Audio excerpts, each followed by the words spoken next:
Hey folks, Kilt-Man here, Kilt-Man at your service. And yeah, we're mobile, we're roving about. Where are we? Well, look who's over there. It's Mrs. Kilt-Man and Roxy the Wonder Dog. Roxy, say hello. There she is. There you go. And there's a rarity, there's a plane in the sky as well.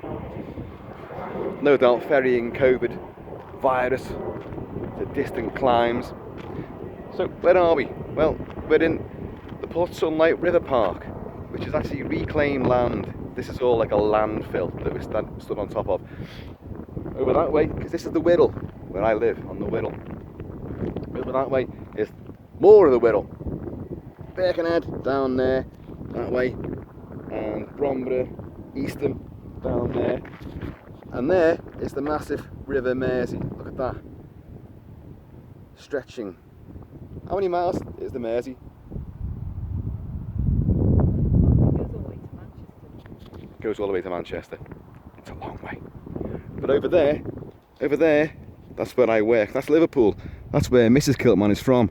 And I worked there. I don't know if you can see, probably not because it's massively obscured now. But the famous Liver building with its liver birds is right there. But all of a sudden, all those famous buildings on the waterfront are being dwarfed by other buildings and huge hotels and skyscrapers and all them big cranes down there, because that's all Bootle and the docks and Seaforth. But I live on that side. As you can see, there's two sides to the river. And this is Kilt-Man's side. Kilt-Man's realm is just down yonder. So, and if you look over there, look at all that. It's The Simpsons. See? Don't say I don't give you some culture now and again. But what really kind of floated my boat, as it were, about this, and I've discussed it before. You guys all know that I'm a huge fan of the Plains Indian Wars. Yes, Custer's Last Stand. I have banged on about it a fair bit. But what's the connection, Kilt-Man? What's the connection between the Port Sunlight River Park and the Little Bighorn? Well, I'll tell you. The weird thing is, and I want to try to get to a better vantage point to show you. But basically, if you take out all the industrialised area there and all the houses and the roads and all that, this, and you forget about that river, not the River Mersey, but the Little Bighorn River, and what it would be. I'm going to try and go cross country here. I'm putting a bit into hell and back. And yes, folks, of course, I'll tell you what, if Custer's men had worn kilts, they'd have won that battle. But here, I think I might get a good perspective on things here. Right, let's see if we can do this. Tramping through the undergrowth, the foliage, on this luxurious day. Right, now, okay. This is what I was coming to. This is what actually spared my imagination to do this video. Was that I've never been to Little Bighorn. I've never been there. I do fully intend to go there at some point. And but I've always imagined what the place looks like, and I've seen lots of tours and footage of people on tours of the battlefield. And if you take out all of this industrialised area and housing estate there, and you imagine that, say, a quarter of a mile away would be the Little Bighorn River, snaking its way through there. Quite steep banks on this side, shallower banks on the other side. But the massive Indian encampment, which Custer completely mistook the size of, far vaster than he could ever have imagined. He's got a column of 615 men, which he splits. Captain Benteen is ordered to go south and to drive any Indians he sees back this way. Major Reno goes further south, and he's to attack the southern end of the camp and basically ride through the camp, and he'll be protected and supported by the entire unit. Custer has approached, that would be the vast Indian encampment all the way around there. Custer comes from this side, and he's going to cross the river and try to take the camp himself. Reno is down there. Reno's already in action and been driven back because it's a much bigger camp than they ever imagined. There's something like 8,000 people in that camp. Maybe 2,000 warriors, maybe slightly less, but it doesn't matter. They've completely dwarfed bluecoats. Down there, Reno gets sent back, driven back into timber woods on that side of the river. They fight a hellish battle there. They get driven out of that, and they cross the river, and they end up on a hill called Reno Hill, which would be way down that way. Meanwhile, Captain Ben's team will come to reinforce him, because he'll sweep round under attack himself, and they will dig in, and they will stay there. In the meantime, Custer, whoa, not with his customary long hair. He was known as Long Hair, or son of the Morning Star, but he'd had his hair cut short for this campaign. With his command of 215 men, he hits what he thinks is going to be, the end of the camp. It's not, it's the middle. And he, for the first time, from this sort of point down here, you ride a bit further down, you'll realise, shit, I've made a gross miscalculation here. A handful of warriors, actually they were boys, will take pot shots at Custer's men from a tree line. Custer will not realise how many is actually fighting against him, so he draws to a halt, a fatal mistake. But in the headlong rush of the charge down the hillside, a couple of his men actually go straight into the camp and are overwhelmed and destroyed right away. Then all of a sudden, that delay, that halting tactic he employed there, has given the warriors a chance to arm themselves and rush to the attack. But not only that, because Reno's men's been pinned down on the hill, way down that way, way down there. All of a sudden, those warriors hear the gunfire down here, realise there's more bluecoats. Sitting Bull, who was the medicine man, the war chief, but he was a master tactician as well. He's actually leading all the women and children to safety out of the camp.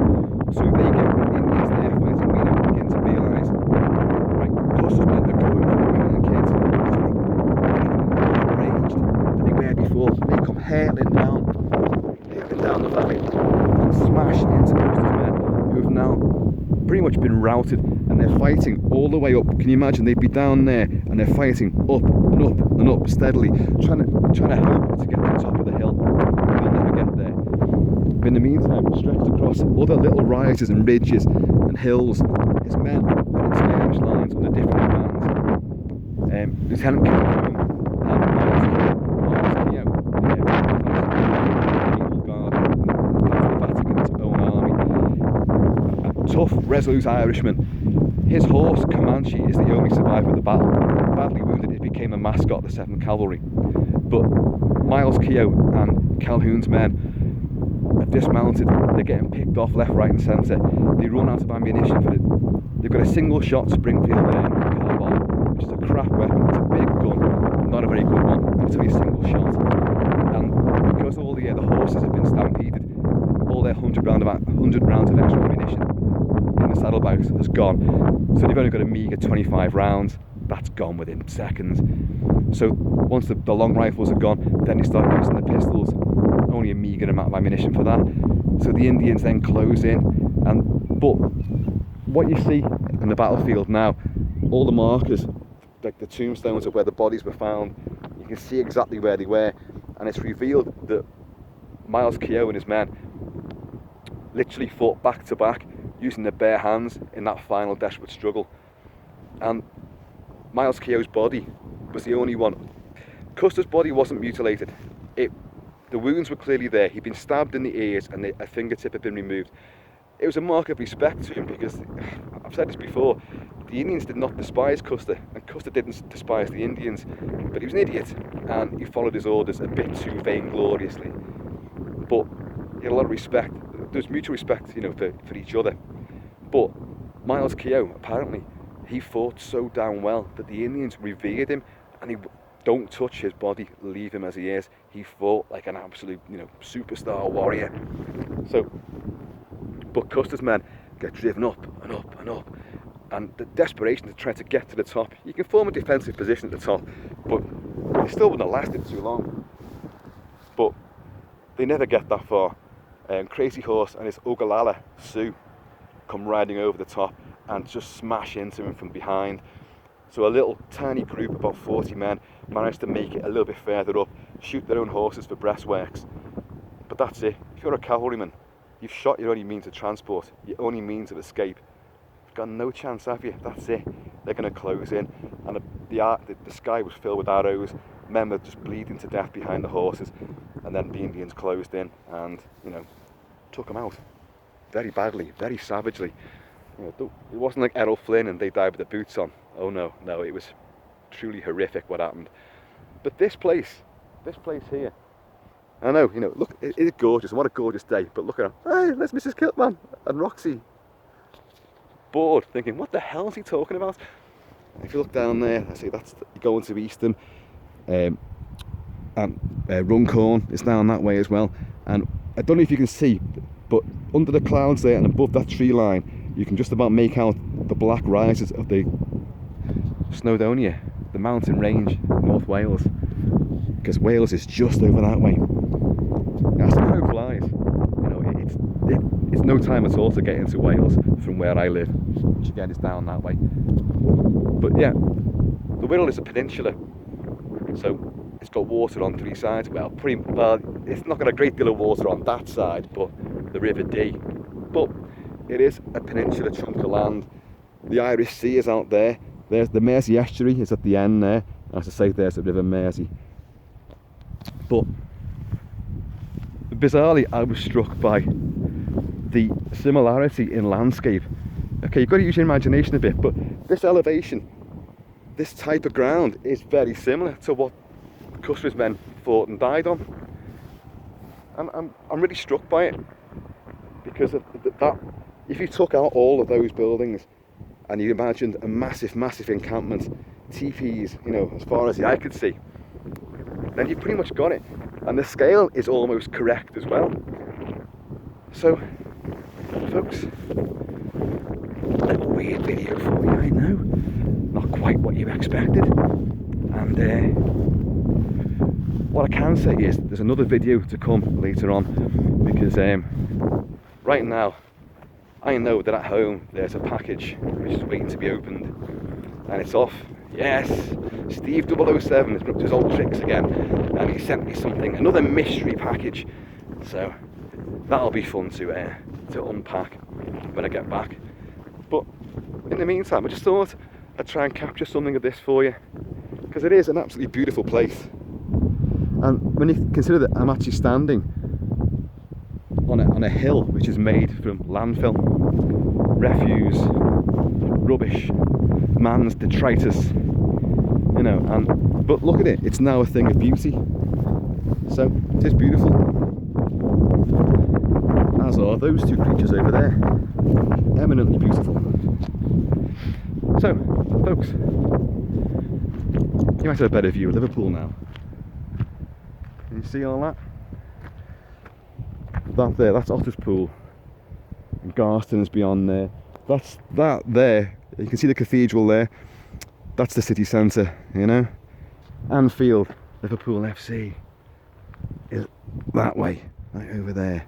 And I used to live, when me and Mrs. Kilt-Man first got together, we lived not far from the town centre, a place called Kirkdale, just up the road. So you've got town, then you've got Kirkdale, then you've got Bootle, then you've got, what's after Bootle? Litherland, where she's from.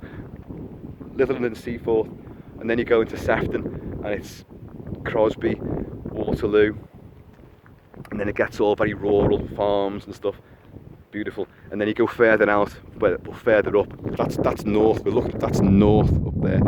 You'll get to Southport, then Blackpool, then the Lake District, then Carlisle, then Scotland.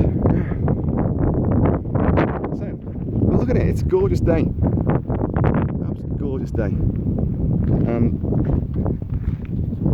if it was actually hotter, it would be very similar to the climate that the 7th Cavalry fought and died in as well. Oh look. Tasty talks. Yeah. So folks, there you go. A virtual history lesson. Virtual in the fact that you've got to use your imagination to transform this place from Port Sunlight to Montana. I don't know. Madness.